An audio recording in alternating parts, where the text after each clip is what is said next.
यह भी सच है कि पिछले 2 महीने में मजबूरन सरकार को अपना ये जो रेकलेस प्राइवेटाइजेशन था, ये जो अंधाधुंध निजीकरण था, इसको रोकना पड़ा।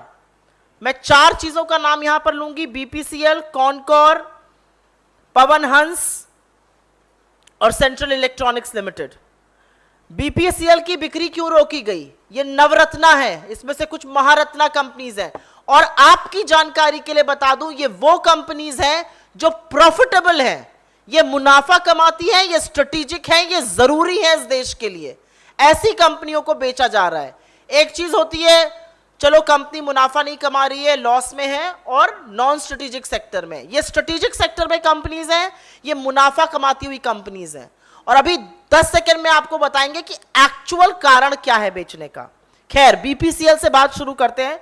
बीपीसीएल की बिक्री इसलिए रोकी गई क्योंकि 3 में से जो 2 निवेश करने वाले लोग थे वो भाग गए। उनको इस सरकार की नीतियों पे विश्वास नहीं है, उनको जिस तरह की ये कानून नियम बनाते हैं उस पर विश्वास नहीं है, तो बीपीसीएल की सेल को रोक दिया गया। पवन हंस लिमिटेड, चाहे ऑफशोर ड्रिलिंग हो, तेल ढूंढने के लिए ड्रिलिंग करी जाती है, चाहे बॉर्डर एरियाज में आवागमन हो, सेना का, बीएसएफ का, फोर्सेस का, पवन हंस बहुत काम आता है।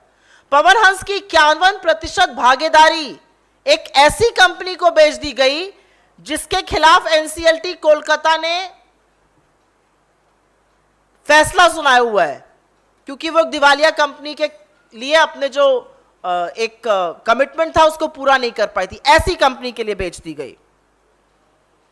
Central electrics limited,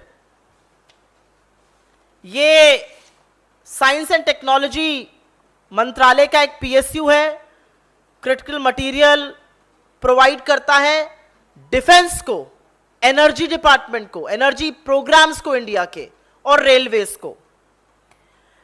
severely undervalue किया गया। 100% इक्विटी एक ऐसी कंपनी को बेच दी गई जिसका कोई साइंटिफिक बैकग्राउंड नहीं था और भाजपा के पॉलिटिशियन से उसके लिंक्स थे। जब पता चला कि 2 बिडर के ही आपस में संबंध हैं तो उसको रोका गया, और ये भाजपा से लिंक्ड लोग थे।